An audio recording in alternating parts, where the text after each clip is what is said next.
todos, bienvenidos a mi canal. Soy Mariana Figares y en este nuevo vídeo vamos a explicar por qué no deberías enfocarte en los macronutrientes, es decir, grasas, proteínas y carbohidratos, y enfocarte, poner la atención en su lugar en los alimentos que causan mejores resultados de salud. Bueno, a lo mejor no sabes muy bien qué voy a hablar en el vídeo, pero vamos a empezar definiendo el concepto de macronutrientes. ¿Qué son los macronutrientes? ¿Cuáles son? Bueno, pues los macronutrientes son biomoléculas que se encuentran en los alimentos y que son las moléculas que aportan la energía, es decir, las calorías. Son las proteínas, que aportan 4 kilocalorías por gramo, las grasas, que aportan 9 kilocalorías por gramo, y los carbohidratos, que aportan 4 kilocalorías por gramo.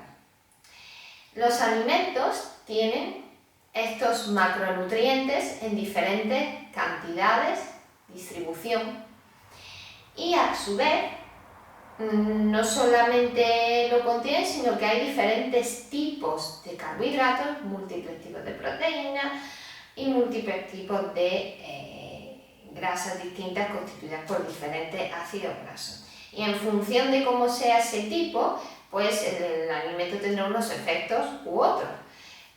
A su vez, los alimentos contienen, aparte de esos macronutrientes, van a contener micronutrientes, vitaminas, y en el caso de los alimentos de origen vegetal también van a aportar fitoquímicos. De forma general, pues los alimentos de origen animal, pues las carnes, huevos, pescados, lácteos, aportan fundamentalmente grasas y proteínas, que con la excepción de la leche y los lácteos, que aportan lactosa, que es un azúcar, por tanto un carbohidrato. Y luego tendríamos los alimentos vegetales que no son integrales, es decir, que se le ha quitado algún tipo de parte comestible, y claro, como estos alimentos se le ha quitado una parte, pues aportan solo de un tipo normalmente macronutriente, o fundamentalmente aportan de uno solo imaginado el aceite. Pues el aceite es pura grasa, aporta solo grasa porque se ha extraído del alimento de inicio, como podría ser una oliva, pues se le ha quitado la parte lipídica, ¿no? Y nos queda el aceite, que es pura grasa. Lo mismo ocurre con los azúcares añadidos, es puro glucosa y fructosa. ¿Qué ocurre con los alimentos vegetales integrales? Que son pues las frutas, las verduras, las legumbres, los cereales integrales, los frutos secos y semillas que están íntegros, que no se le ha quitado ninguna de sus partes comestibles. Pues bien, estos alimentos contienen los 3 macronutrientes, contienen grasa de diferentes tipos, proteínas de diferentes tipos y carbohidratos. Lo que varía de un alimento vegetal integral a otro es la proporción de cada uno de estos macronutrientes, pero todos tienen los 3 en diferentes, como digo, cantidades y proporciones. Bien, por tanto podríamos decir que los alimentos vegetales integrales son completos en sí mismos, ¿no? Probablemente tú tengas en la cabeza ese esquema mental de que cada comida, para que sea equilibrada, tiene que contener un alimento rico en carbohidratos, otro rico en proteína y otro rico en grasas. Y así pues vas a hacer la comida completa, va a mantenerte saciado y te va a controlar la glucosa en sangre. Bueno, esto es cierto, realmente es súper impreciso, y creo que esta estructura nos está llevando a desviar la atención de lo que verdaderamente es importante. Vamos a ver, como hemos visto, si los alimentos animales y vegetales no integrales, pues sí podrían quizá clasificarse como grasa, carbohidrato, pues porque es que los alimentos no integrales pues lo han refinado y tal, y solo aportan un macronutriente, como puede ser pues pura grasa o puro carbohidrato, como lo hemos visto antes. Y en el caso de los alimentos animales, salvo los lácteos, pues también aportan fundamentalmente grasa y proteína. Sin embargo, eso de clasificar a los alimentos como grasa, proteína y carbohidrato es un concepto totalmente, un enfoque totalmente impreciso en el caso de los alimentos vegetales integrales, porque como he dicho antes, los alimentos vegetales integrales nos aportan los 3 macronutrientes. Por ejemplo, la avena. La avena normalmente se suele catalogar como rica en carbohidratos, que es un carbohidrato.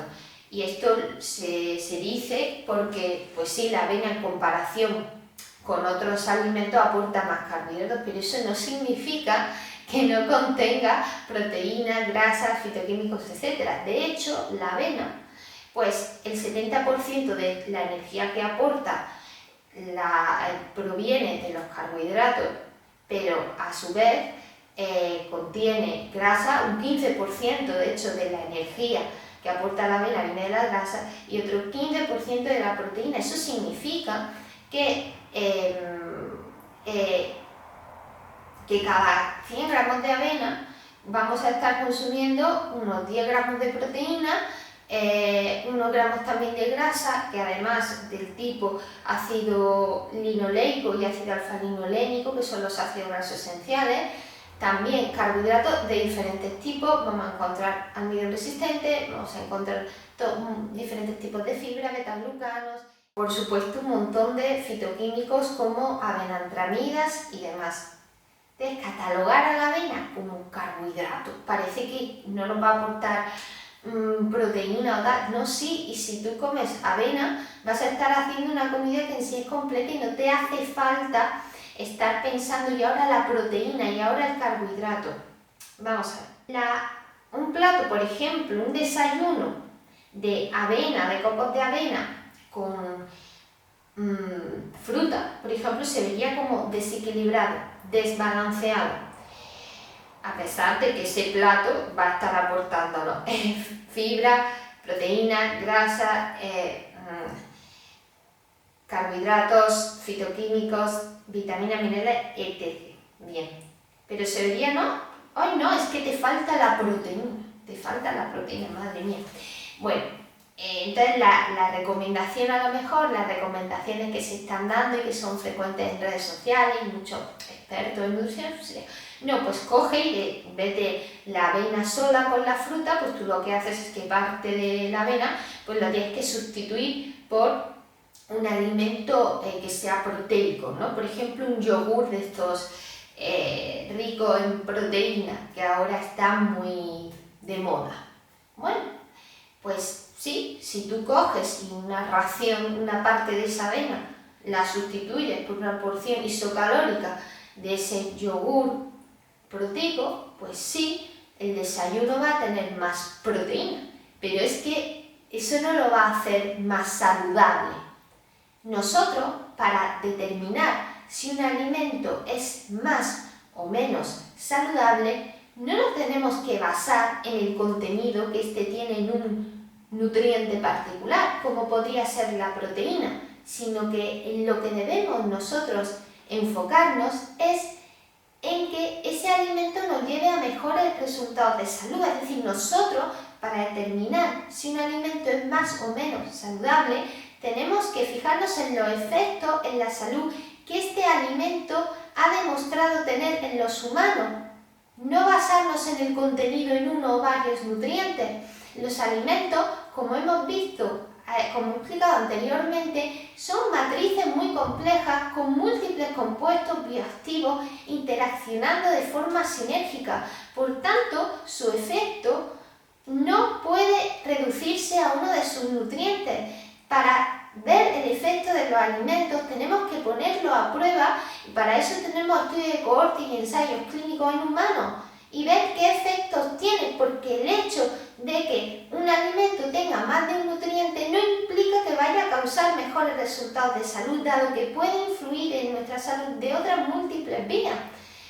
Resulta totalmente pseudocientífico decir que un alimento es más sano porque tiene más proteína. Bueno, ¿y qué? Mi objetivo no es comer más proteína, mi objetivo no es comer más nutrientes, mi objetivo es vivir más y mejor.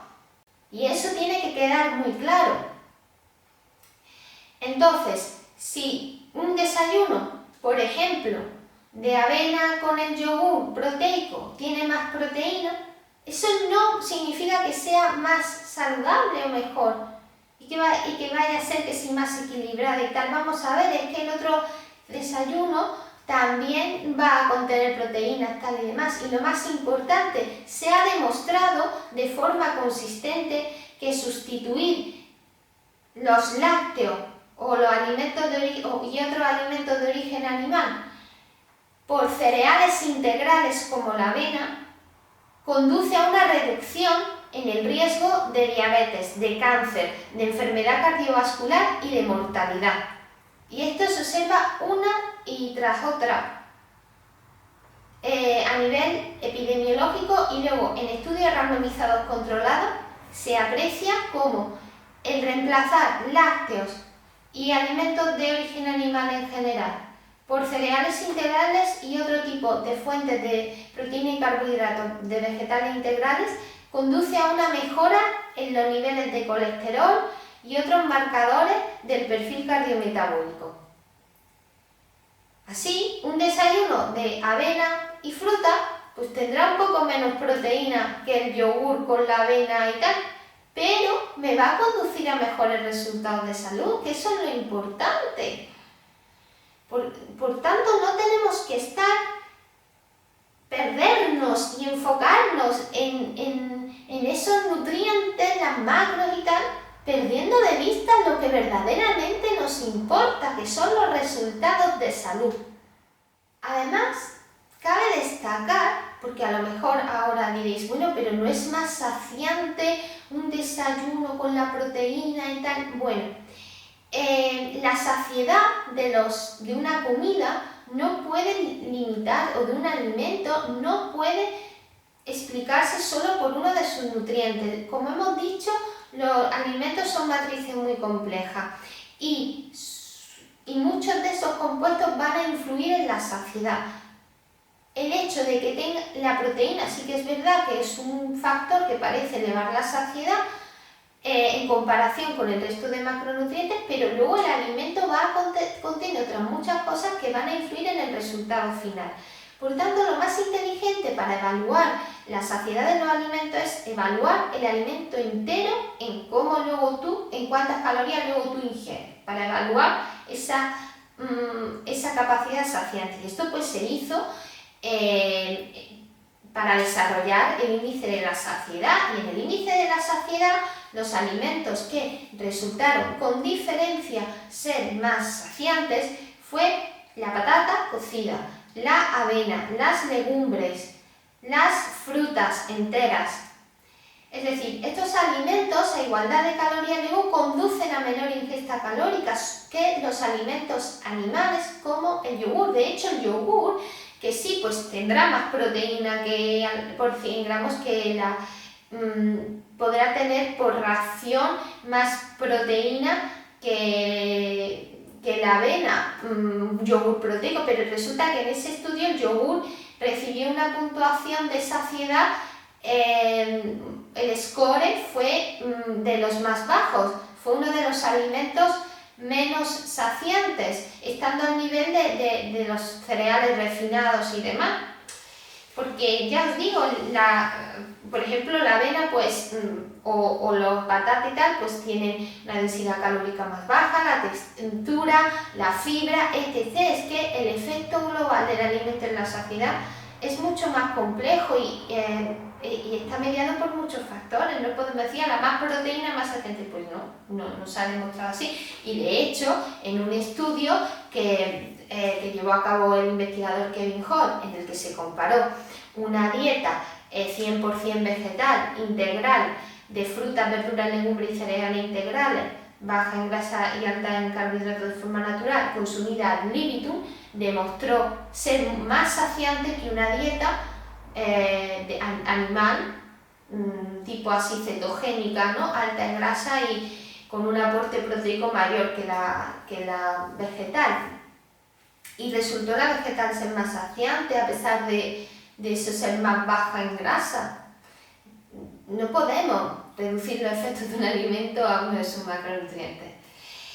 Por otro lado, el tema de la glucosa, de que si es que combinar la grasa en una misma comida, un alimento coproteico, con el carbohidrato y la grasa para tener la glucosa más estable. Sí, es verdad que cuando tú reduces un poco la ingesta de carbohidrato en una comida y complementas con grasa y proteína, la respuesta glucémica postprandial, es decir, los niveles de glucosa la hora después y las 2 horas después van a estar un poco más bajos que si comes una comida más rica en carbohidrato y más baja en grasa y proteína. Pero, ¿y qué? Es que esa es la cuestión, vale, sí, un poco, pero eso me va a llevar a mejores resultados de salud. ¿Cómo va a influir esa comida, no ya en mi glucosa justo después de comerla, sino luego en la comida siguiente, en la semana siguiente, en mi glucemia a lo largo de los meses, en mi riesgo de desarrollar diabetes? Hay que ir más allá. Y realmente lo que nos muestra la evidencia científica es que los alimentos ricos en grasa y proteínas animales, fundamentalmente, así como los alimentos vegetales no integrales ricos en grasas saturadas, como también el aceite de palma y otras fuentes de grasa saturada vegetales, así como, también los alimentos de origen animal, sobre todo los más ricos en grasas saturadas, pues todo eso se ha visto que una dieta rica en animales y demás conduce a un aumento en la resistencia a la insulina, a una disfunción de las células beta, y eso da lugar a que luego cuando comes carbohidratos te suba más la glucosa, se te dispara. Y aparte esos alimentos, sobre todo las carnes procesadas, lácteos y también proteínas derivadas incluso del pescado y huevos, ha demostrado en comparación con los alimentos vegetales integrales conducir a un aumento en el riesgo de la diabetes tipo 2, mortalidad, enfermedad cardiovascular. Hay que ir más allá, y si a lo mejor tú tienes una comida que dices, bueno, me prepara aquí que si el huevo, que si el carbohidrato del arroz, no sé qué, y la grasa, porque esto es la glucosa, y así la combinación, no me vaya a comer yo el arroz integral entero nada más, y si no le meto la proteína y tal.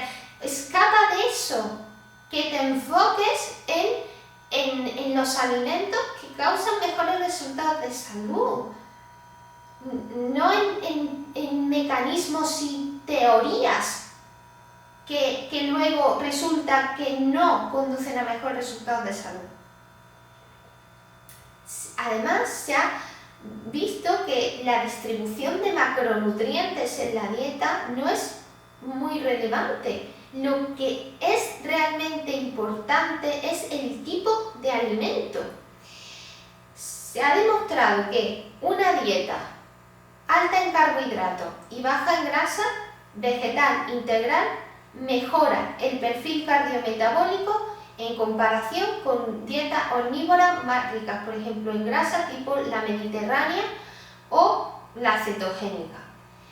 Por otro lado, el mayor consumo de alimentos vegetales integrales naturalmente ricos en carbohidratos en comparación con animales se asocia con mejores resultados de salud. Pero es que luego cuando una dieta vegetal integral la pone baja en carbohidratos, pues se ha visto, como en un estudio que hizo David Jenkins, que una dieta vegana fundamentalmente integral, baja en carbohidratos, condujo a una mejora también en el perfil cardiometabólico en comparación con una dieta que contenía huevos y lácteos y era más rica en carbohidratos. E igualmente en estudios de cohorte se ve que a medida que el consumo de proteína de origen animal, de una dieta rica en proteína de origen animal, se asocia con más riesgo de enfermedad cardiovascular y mortalidad, mientras que una dieta más rica en proteína de origen vegetal se asocia con menos riesgo. Por tanto, da un poco lo mismo que sea más o menos alta en carbohidratos o más o menos rica en proteína. Una vez que tú cubres con los requerimientos esenciales de esos macronutrientes, que son, en el caso de la proteína, 0,8 gramos por kilo de peso, y esto es así, y ya lo discutiremos en posterior vídeo, porque Detrás de esta recomendación hay mucha evidencia científica que le da el soporte. Y en cuanto a los lípidos, los ácidos grasos esenciales son ácido alfa-linolénico, que es 1 gramo por día, o 1 gramo y medio, y de ácido linoleico como unos 12-17 gramos. Y una vez cubierto esos requerimientos, ya tú puedes jugar con los rangos de macronutrientes que más te interesen. Lo importante es el alimento, que sean alimentos vegetales integrales, y es ahí en lo que nos tenemos que enfocar, porque son los alimentos que han demostrado en humanos conducir a mejores resultados de salud. Espero que este vídeo os haya ayudado, que os haya resultado de su utilidad, y si ha sido así, pues no olvidéis en darle un like, en compartirlo, y así nuestro mensaje pues llegará a más gente. Adiós.